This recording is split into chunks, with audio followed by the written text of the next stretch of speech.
아멘. 오늘 우리가 읽은 본문은 다윗의 생애 중에서 가장 감동적인 한 부분이라고 말할 수 있을 텐데, 이 내용이 똑같은 내용이 역대상 11장 15절부터 19절에도 나와 있습니다. 성경 저자가 이 이야기를 두 번 반복했다라고 하는 것은 이게 참 중요하다 하는 것을 알 수가 있죠.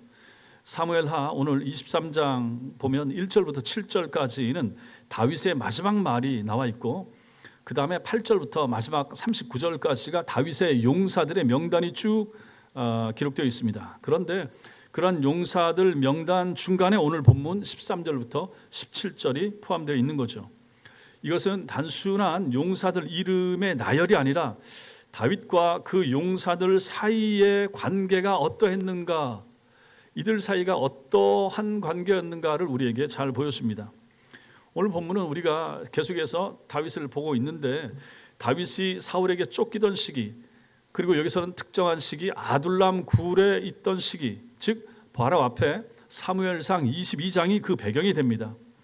다윗이 가장 어려웠던 순간이죠. 가장 힘들고 가장 낮았던 때, 동굴에 숨어 살던 그때의 이야기. 그런데 바로 그때 가장 또 아름다운 관계가 형성되더라 하는 것을 오늘 말씀에서 보게 됩니다.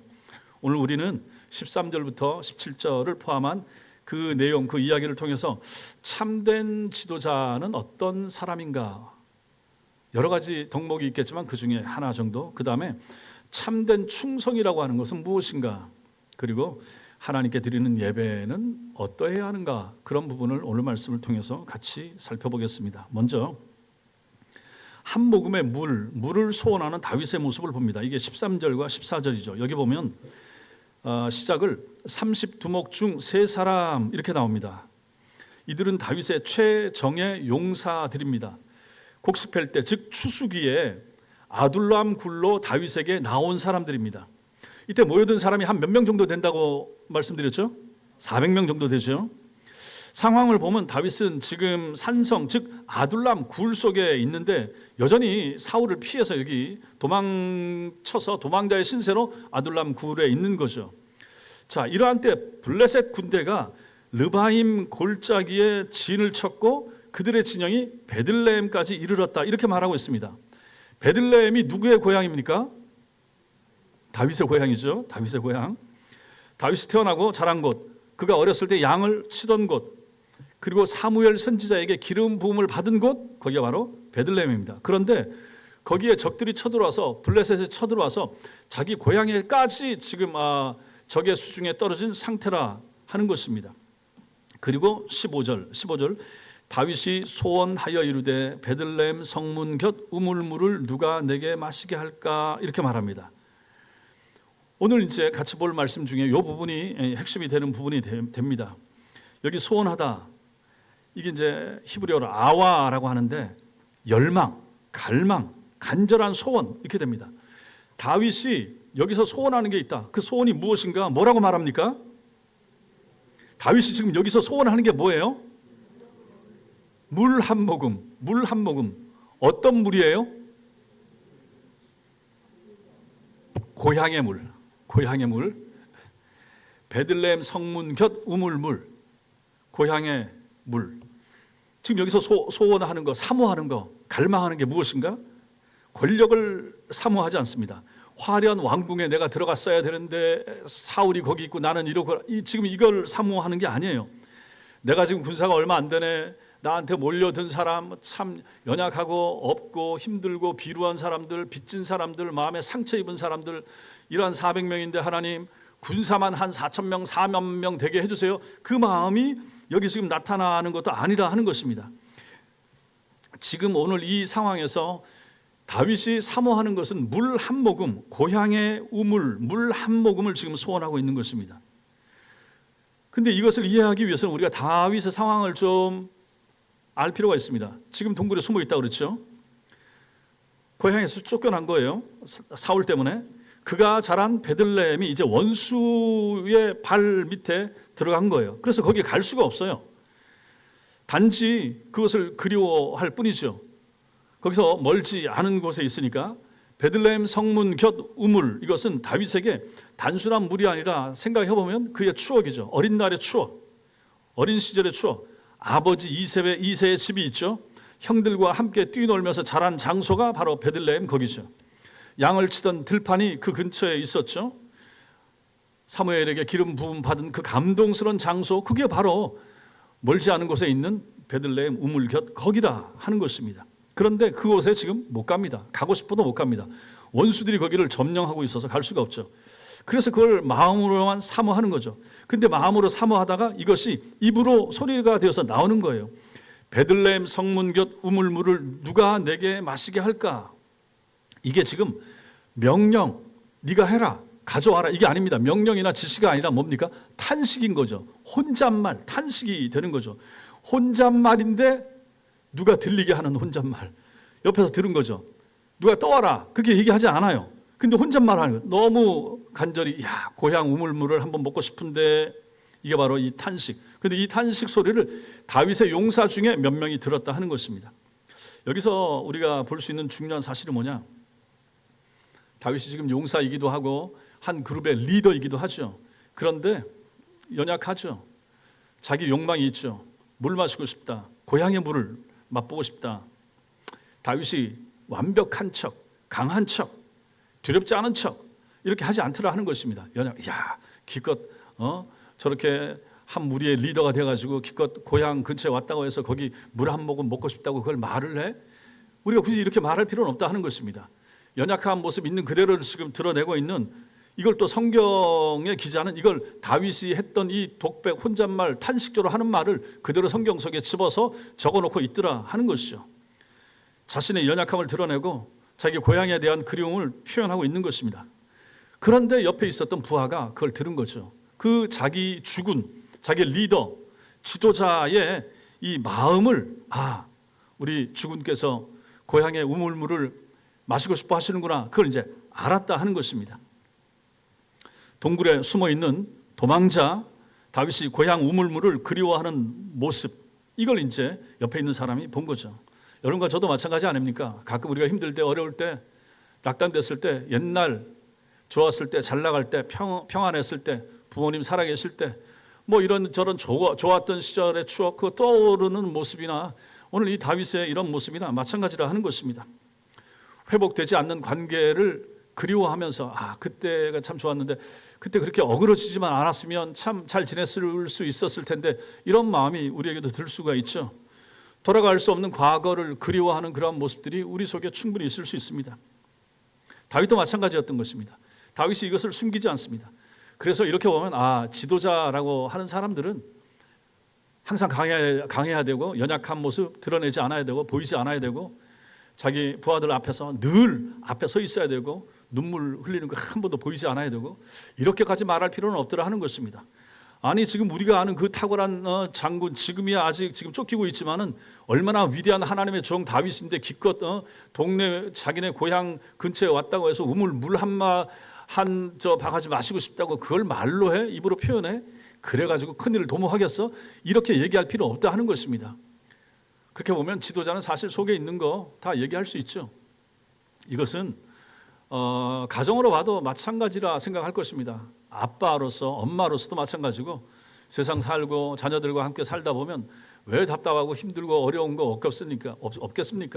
부부 사이에도 말하고 이제 답답함을 토로할 수도 있고 위로하고 격려할 수 있겠지만 또 가장의 짐을 혼자 지고 또 가장으로서 얘기 못할 부분이 있을 수도 있고 얘기 안 하는 것이 더 나을 수도 있기도 하고, 엄마로서도 마찬가지고 그렇지 않겠습니까?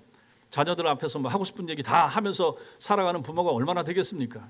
그런 거죠. 그럼에도 불구하고 얘기할 수도 있죠. 얘기해도 되고 왜 눈물 보이면 안 되겠습니까?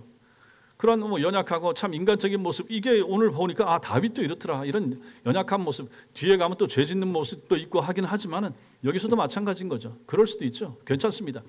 그때 옆에 있는 동지들, 오늘 여기서는 그 다윗의 용사들이 나타나지만 주변에 있는 우리 같은 구역 식구들과 같은 전도의 식구들이 그런 얘기를 같이 나누고 결국은 그것 때문에 우리가 구역 모임을 하는 거잖아요. 강한 척 할 필요도 없어요. 내 속에 있는 거 믿을 수 있고 기도 제목 같이 나눌 수 있는 우리 구역 식구들에게 얘기할 수 있는 정도의 그러한 마음이 열린 소통할 수 있는 그러한 구역 모임이 될 수 있으면 얼마나 좋겠습니까? 전도의 모임도 마찬가지인 거죠. 어렵고 힘들고 그래서 다른 사람들한테는 얘기 못해도 비슷한 또래 사람들에게는 같이 얘기하면서 이거 좀 기도해 주세요. 이렇게 부탁할 수 있는 관계가 되면 얼마나 좋겠는가 하는 것이죠.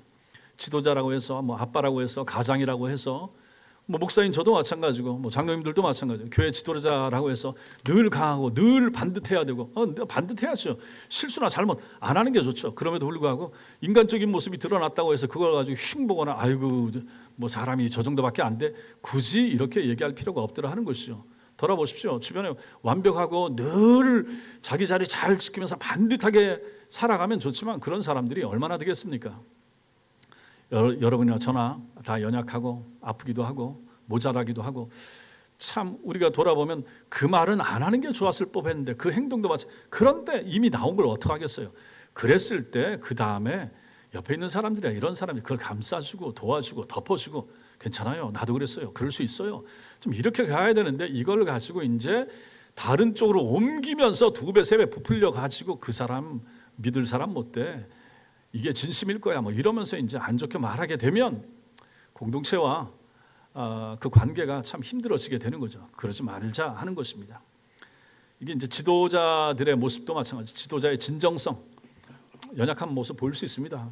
여러분들이 뭐 저에게서 기대하는 면이 있을 수 있지만 또 제가 보이지 않는 게 나을 수 있는 그런 모습이 있을 수 있는데 그런 걸 보신 분들이 있을 수 있잖아요. 그럴 때 어떻게 해야 됩니까? 말로 하지 말고 그죠? 어디 옆 사람 그거 하지 말고 덮어주고 아이 실수일 거예요. 아니면 진심이 아닐 거예요. 뭐 이럴 수도 있고 저뿐만 아니라 우리 성도들 다른 분들도 마찬가지입니다. 성도 여러분 우리 지금 우리 교회 안에 있는 분들은 내 식구들입니다. 내 식구들의 허물은 감싸줘야죠. 덮어줘야죠. 우리 중에 같이 이따 나간 분들이 있을 수 있습니다. 누구 편을 들려는 게 아니라 일단 우리와 함께 있는 사람들을 우리는 제가 봤을 땐 보호해야 됩니다. 우리 가족들도 마찬가지잖아요. 가족이 혹시라도 밖에 나가서 잘못하고 하더라도 고칠 건 고쳐주더라도 아니 집안에서라도 보호가 돼야 되지 않겠습니까? 내 자식들이고 우리 가족들인데 우리 엄마나 우리 아빠의 실수 있을 수 있죠. 그래도 감싸 안고 어쨌든 해줘야죠. 우리 교우들도 마찬가지입니다. 저도 마찬가지고 우리 장로님들도 마찬가지고 연약할 수 있습니다. 그러나 일단 우리와 함께 있고 이 안에 있는 사람들은 품에 안고 팔이 안으로 굽잖아요. 잘못을 늘 그냥 뭐 덮고 넘어가자는 게 아니라 어쨌든 한 식구니까 감싸고 보호하는 그게 필요하다 하는 것이죠. 굳이 돌 던지는데 같이 서서 돌 던지는 위치에 서 있을 필요는 없더라 하는 것입니다. 어쨌든 이런 다윗의 연약함이 여기서도 이렇게 나타난다 하는 걸 첫 번째로 봅니다. 두 번째, 근데 여기 이제 이 말을 들었던 세 용사들을 봅니다. 세 용사의 목숨을 건 충성. 16절 보시면 세 용사가 그걸 들었습니다. 그리고 뭘 합니까? 세 용사가 한 것이 무엇입니까? 세 용사가 블레셋 사람의 진영을 돌파하고 지나가서 베들레헴 성문 곁 우물물을 길어가지고 다윗에게로 왔다. 여기 돌파하고 지나가다 바카라고 히브리어로 나오는데 쪼개다, 통과하다, 돌파하다, 적진을 돌파한 거죠. 베들레헴은 블레셋 군대의 진영이 지금 가득 있다고 그랬죠. 그곳에 가는 것은 자살행위입니다.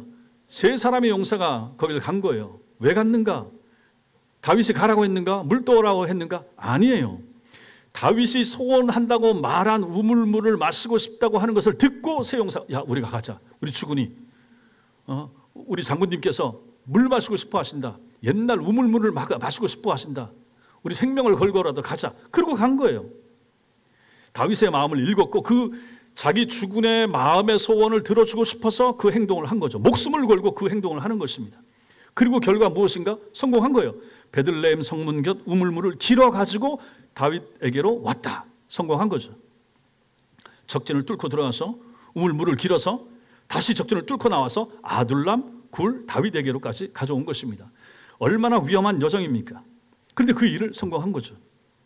여러분 삼국지 읽어보셨습니까? 삼국지에 보면 이 비슷한 장면이 나오죠.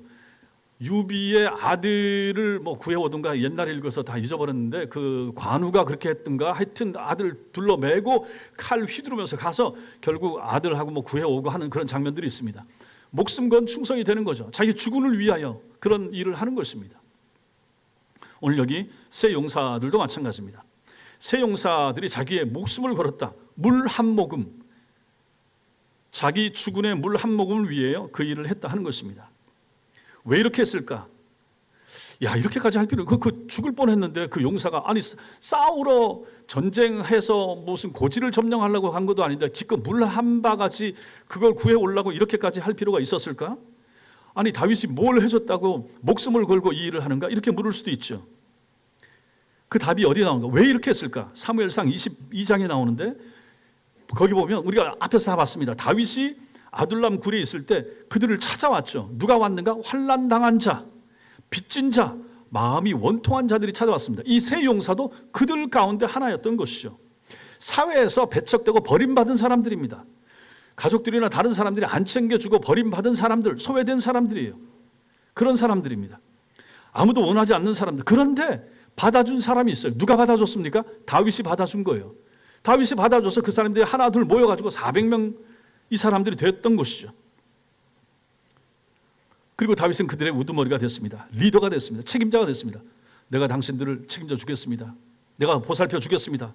말을 했죠. 그리고 그들 중에 이 세 사람은 다윗과 함께 있으면서 용사가 된 거죠. 용맹한 군인이 된 거죠. 이 사람들 누굽니까? 다윗에게 빚진 자입니다. 빚을 졌습니다. 다윗 때문에 자기들도 살게 된 거죠. 다윗이 잘 되면 이들도 잘 될 것이고 다윗이 망하면 이들도 함께 망할 사람들입니다. 다윗이 잘 되는 것이 자기 자신들이 잘 되는 것과 똑같은 사람들이 바로 이들입니다. 자신들의 정체성의 핵심은 다윗에게 있었던 것이죠. 다윗이 그들에게 희망을 주었습니다. 다윗이 그들을 사람답게 대우해 준 것이죠. 그래서 그들은 자기 주인을 위하여, 자기 주군을 위하여, 자기를 받아준 이 다윗을 위하여 물 한 모금밖에 안 되는 것 같지만은 주인이 목마르다. 그럼 내가 목숨을 바쳐서라도 그 한 모금 물이라도 구해다 드려야지 하는 마음을 가지고 그 길을 달려갔다 온 사람들이 이들이라 하는 것입니다. 이것은 우리에게 예수님과 제자들의 관계를 생각하게 합니다. 예수님의 제자들이 누군가? 다 그 당시에 별로 배우지 못한 어부들, 그 다음에 욕먹고 배척당하는 세리, 가장 평범한 그 시대의 사람들 아니었습니까? 세상 사람들이 주목할 만한 사람 아무도 없었습니다. 그런데 예수님께서 그들을 주목하셨습니다. 그들을 부르셨습니다. 픽업하셨습니다. 가서 직접 불러내셨습니다. 그들과 함께 하셨고 그들을 가르치셨고 그들과 함께 먹으셨습니다. 그리고 그들을 제자로 삼으셨습니다. 마침내 그들은 주님과 함께 그렇게 지내다가 성경 속에 이름이 들어가고 지금까지도 그 이름이 기억되는 놀라운 하나님의 일꾼들이 된 것이죠. 그들이 예수께서 죽으시고 부활하시고 승천하신 다음에 그 예수를 위하여 목숨 걸고 세상 곳곳으로 흩어져서 복음을 전하는 복음의 일꾼들이 됐습니다. 대다수가 다 순교로 인생을 마친 것이죠. 여러분 혹시 김춘수 시인의 꽃이란 시 아십니까? 예. 시집도 읽으시고 소설도 읽으시고. 저도 어쨌든 뭐 다양하게 좀 보려고 소설을 사서 읽는데 혼모노라고 그 알라딘 베스트셀러 중에 맨 위에서부터 이제 몇 가지 이제 골라가지고 읽는데 젊은 사람들이 좋아하고 막 히트치고 했다고 해서 사서 읽는데 한 반 정도 읽고 말았습니다. 무슨 말인지 이해를 못 하겠는 거예요. 젊은 아이들 용어를 가지고 막 써놓고 이게 넷플릭스보다 더 재밌어요 막 이렇게 얘기하는데 이거 읽어도 젊은 사람들의 그 관점과 그 쓰는 용어를 가지고 적어놓으니까 야 이것도 이해를 못하는 거예요. 소설을 읽어도 이게 무슨 뜻인지 이 작가가 뭘 주려고 하는지를 모르겠더라고. 그래서 읽다가 멈췄습니다. 그리고 황석영 작가의 할매를 또 사다가 또 어쨌든 최신 트렌드 해가지고 세상이 어떻게 돌아가는지 어떤 책을 보는지 해서 또 그걸 사서 한 번을 다 읽었는데 그건 또 그 나름대로 또 어렵더라고. 이건 또 이 작가가 뭘 얘기하려고 하는지 한 번 읽어서는 잘 안 되겠더라고. 또 읽어야 되는데 어쨌든 여러분들도 저 핸드폰만 보지 마시고 유튜브만 보지 마시고 아날로그 감성을 가지고 책도 읽으셔야 되는데 김춘수 시인의 꽃 시집도 읽으시고 거기 보면 이런 말이 나오죠. 여러분이 다 아시는 내용일 텐데 내가 그의 이름을 불러주기 전에는 그는 다만 하나의 몸짓에 지나지 않았다. 내가 그의 이름을 불러주었을 때 그는 나에게로 와서 꽃이 되었다. 우리의 존재라고 하는 거, 그가 내 이름을 불러주기 전에 나는 의미 없는 하나의 몸짓이었다. 그런데 내가 그의 이름을 불러주었을 때 그는 나에게로 와서 꽃이 되었다. 의미 없는 몸짓에서 화려한 예쁜 향기나는 꽃이 되는 거죠. 우리의 존재라고 하는 것은 타인에 의해서 인식되고 불려질 때 비로소 의미를 가지게 되는 거죠. 아빠, 엄마, 내 인생에 있어서 가장 소중한 가치, 내 딸, 아들, 우리 교우, 우리 식구들, 다른 사람들은 별로 의미 없어요. 그런데 내가 그 사람을 이름을 부르고 그 사람이 내 존재에 있어 가장 귀중한 것으로 내가 받아들이고 인정하고 할 때 그 가치는 살아난다 하는 것이죠. 베드로가 마찬가지입니다. 주님이 불러줬을 때 그 수많은 고기잡이 어부들 중에 한 사람인데 주님이 불렀을 때 그 사람의 의미가 있어지는 거죠. 그전에는 몸짓이었습니다. 그런데 베드로는 이제 주님이 부르시니까 꽃이 되는 거죠. 화려한 꽃, 예쁜 꽃, 빛나는 꽃, 성경 속에 이름이 들어가는 꽃, 베드로 되는 것이죠. 그 베드로가 뭐라고 말합니까? 주는 그리스도시요 살아계신 하나님의 아들입니다 라고 고백을 하죠. 그리고 나중에 죽기까지 충성하고 그 자기에게 인생의 의미를 부여해준 자기의 죽은 예수 그리스도를 위하여 생을 바치게 되는 일이 나타나게 되는 것입니다.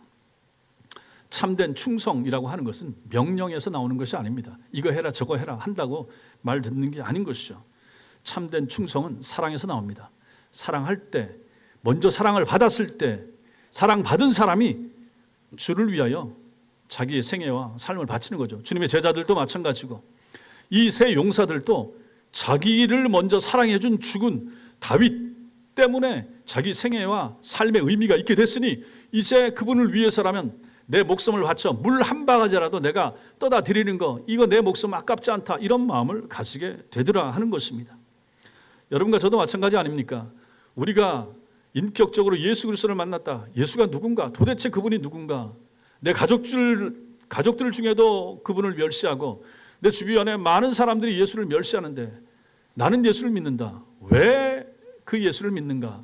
그분이 나를 불러주셨기 때문에 그분이 한 의미 없는 몸짓에 불과한 나를 어느 순간 부르셔서 예수를 알게 하시고 믿게 하시고 부르심으로 말미암아 여러분과 저도 꽃이 되고 우리는 나중에 별이 될 사람들이라 하는 것이죠. 그러니 이거 얼마나 감사합니까? 그러니 우리를 꽃으로 삼아주시고 우리를 별로 만들어주신 예수 그리스도를 위하여 우리가 사는 것, 우리의 생에 삶 바치는 것, 시간 바치고 물질 바치는 것 아깝지 않을 것이라 하는 것이죠. 이게 바로 충성입니다. 충성은 이런 것이 되는 거죠. 받은 것을 먼저 생각하는 거죠. 내가 주님 앞에 드릴 거, 내가 여태 드린 거, 내가 한 게 얼만데 이거는 아닙니다. 받은 거, 프라이스리스. 돈으로 계산하지 못할 놀라운 하나님의 은총과 은혜, 구원의 은혜 받은 것이죠.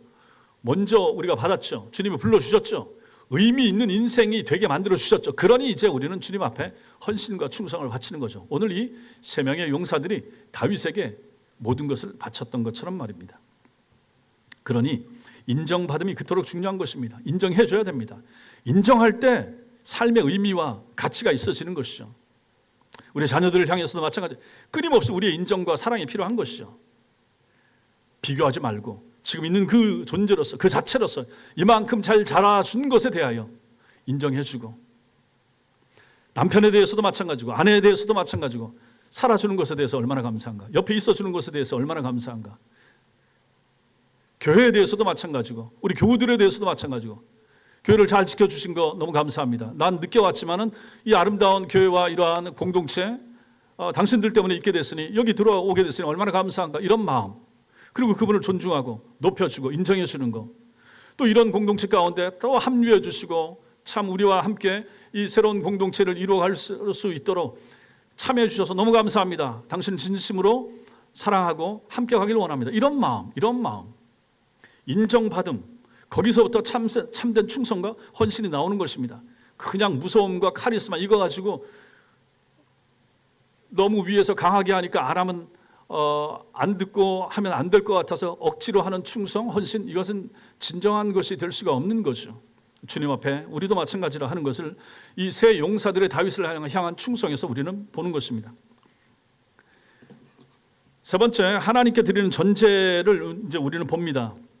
다윗의 이러한 다윗의 반응, 이 물을 구해온 용사들을 보는 다윗의 반응, 이게 이제 16절 후반부에 나오는 거죠.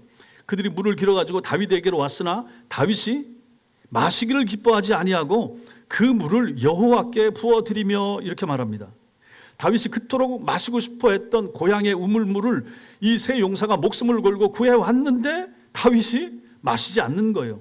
17절이 그 이유입니다. 17절 읽겠습니다. 시작. 이르되 여호와여 내가 나를 위하여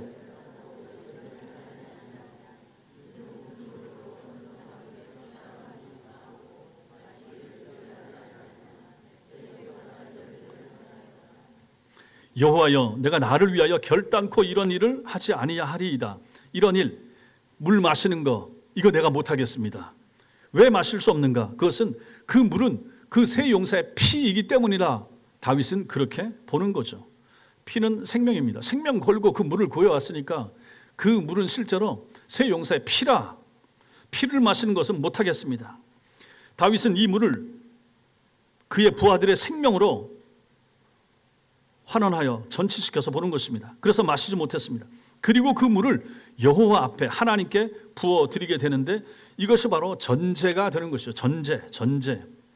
전제는 제사법 중에 하나죠.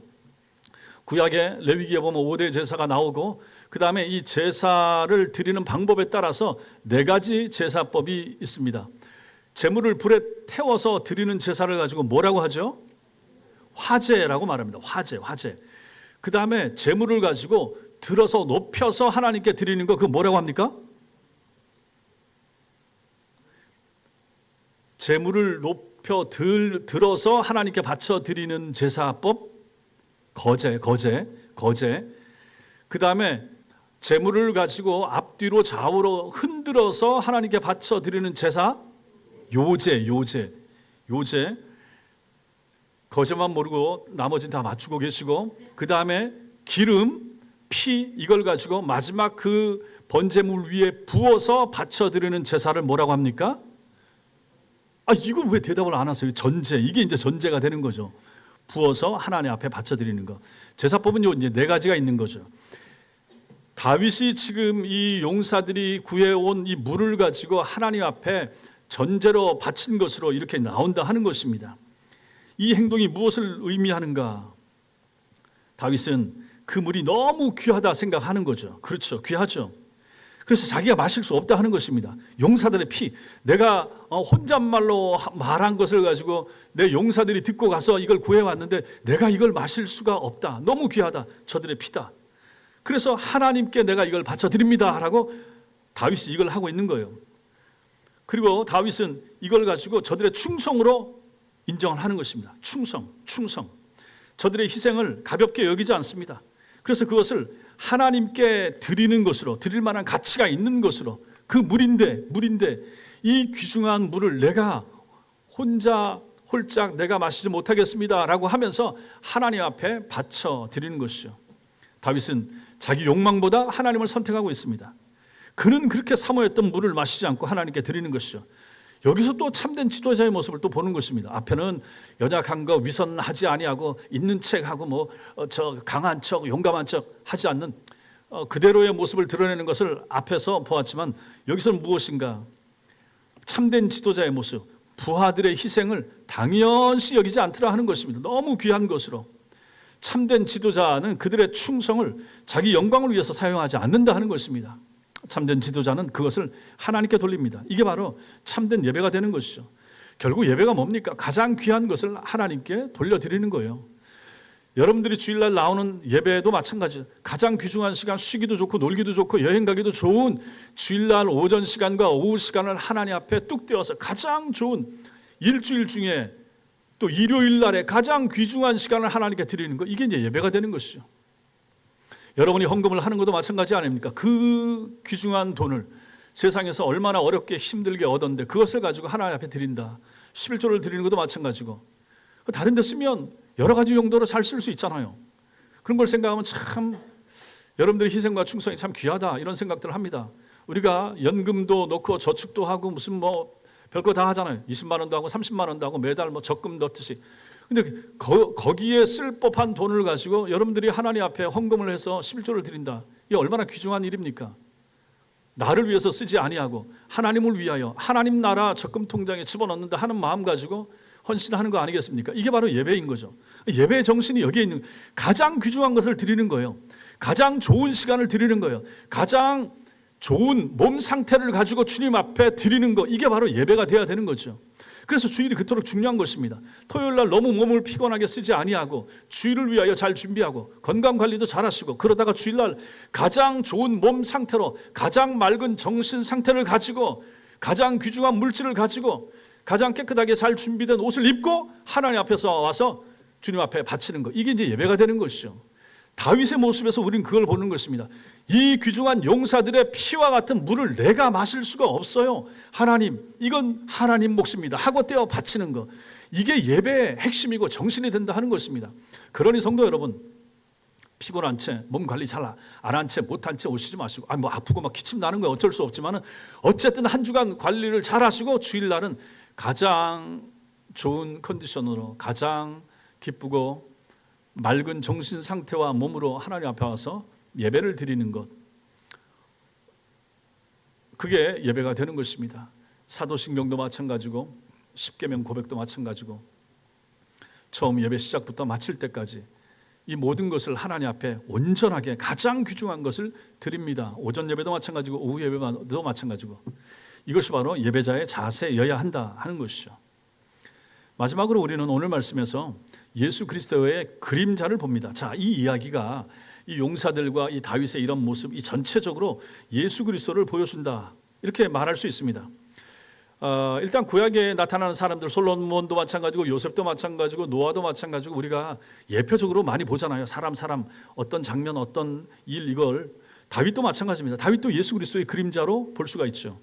이 본문에서 우리는 그것을 한 세 가지 정도 볼 수 있습니다. 첫째는 예수님도 소원했습니다. 다윗도 소원했죠. 다윗은 물 마시기를, 고향 물 마시기를 소원했다.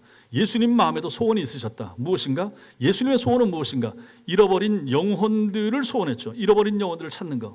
누가복음 19장 10절에 보면 인자가 온 것은 잃어버린 자를 찾아 구원하려 함이니라. 예수님이 이 땅에 오신 목적, 잃어버린 자를 찾는 것, 이게 예수님의 소원이죠.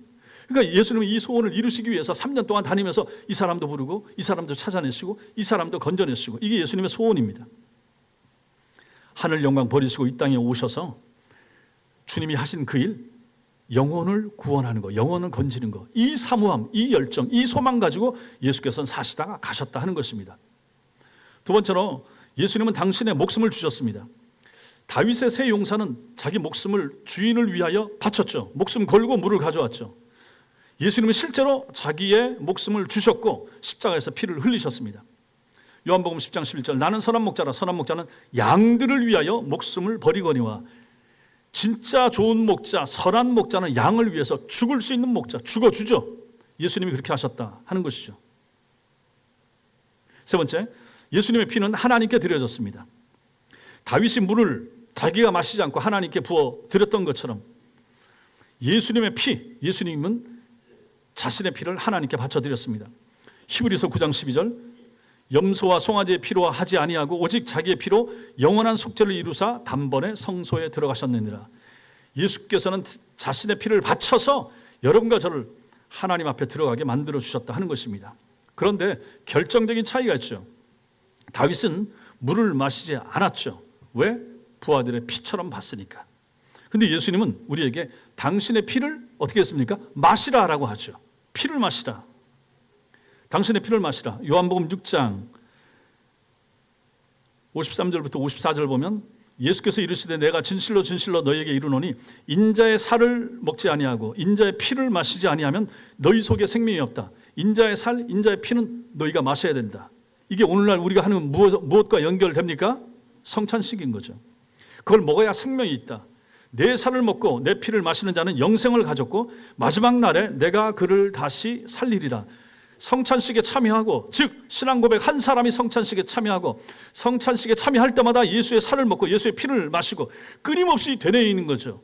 우리가 자꾸 잊어버리는 존재이기 때문에 내 속에 예수님이 와 계십니다. 내가 예수의 살을 먹습니다. 내가 예수의 피를 마십니다. 나는 예수의 사람입니다.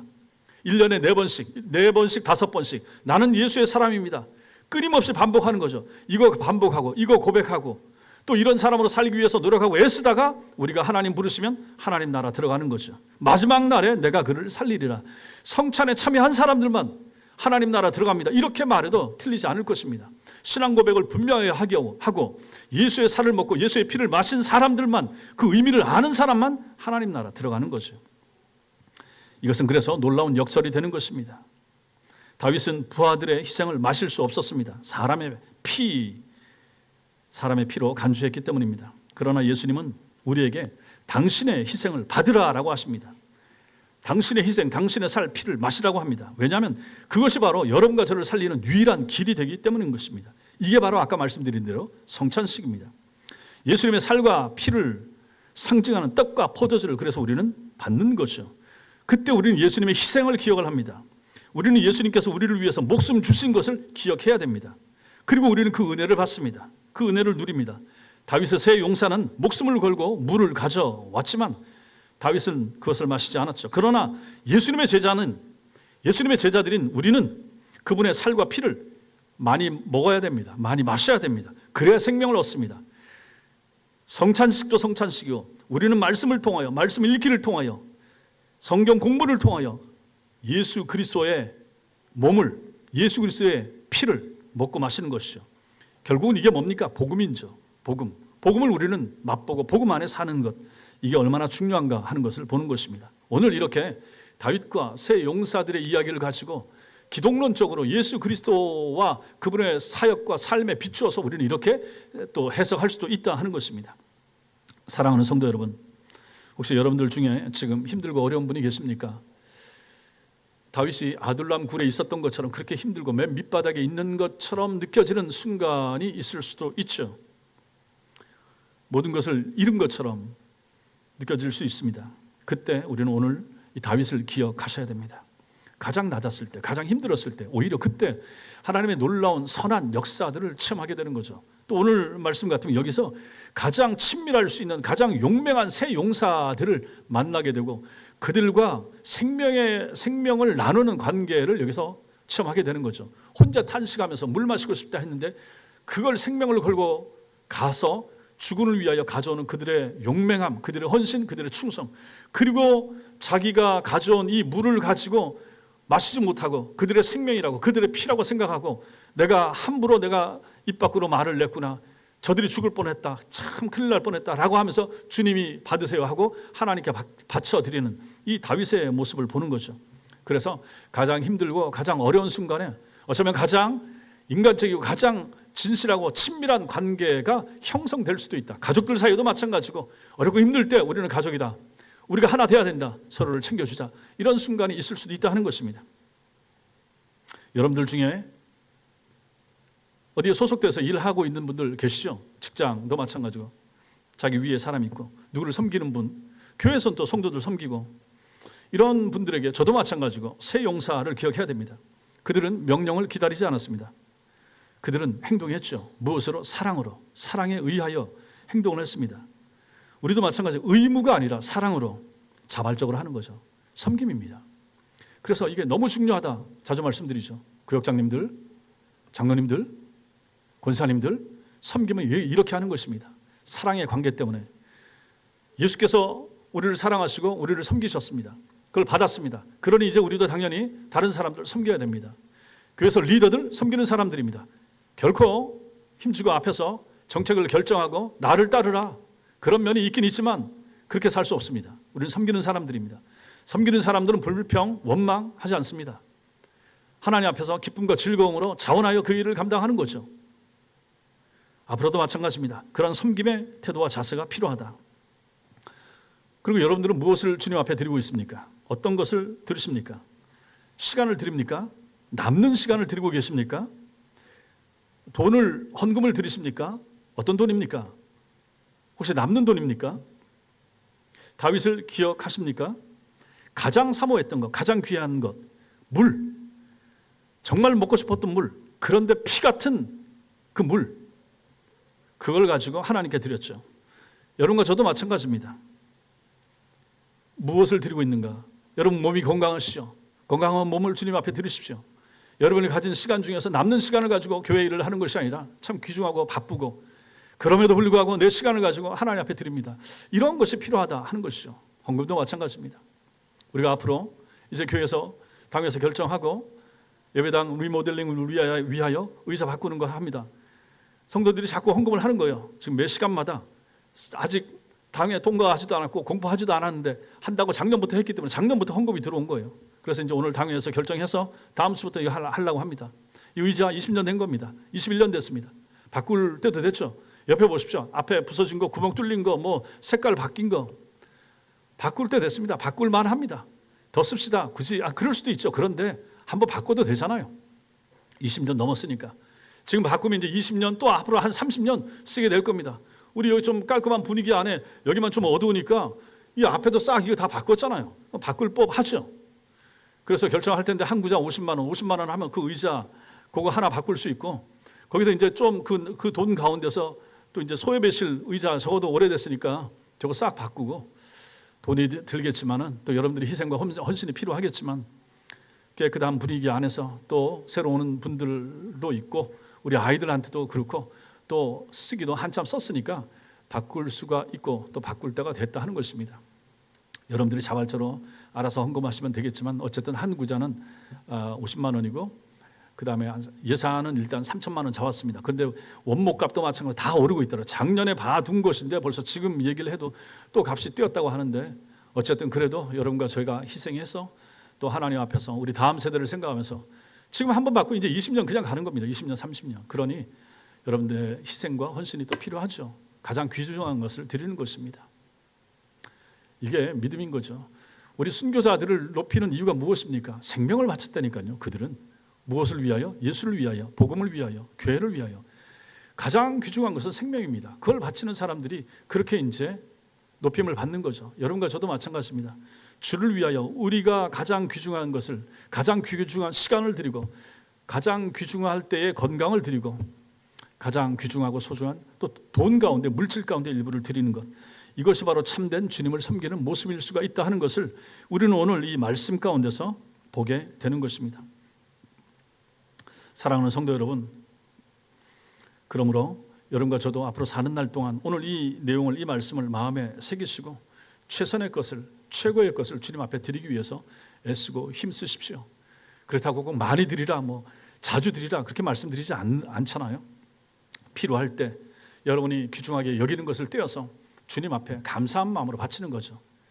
내가 쓰지 못하겠으면 내가 쓰면 얼마나 잘 쓰겠습니까? 그런데 내가 써도 괜찮을 10만 원을 가지고 하나님의 교회에 들어서 우리 아이들을 가르치는 곳에 쓴다든지 우리 아이들을 위해서 투자하는 곳에 쓴다든지 이거 얼마나 귀중한 일인가. 여러분들이 헌금한 거 가지고 지금 아이들 모니터하고 저 다 바꿔줬잖아요.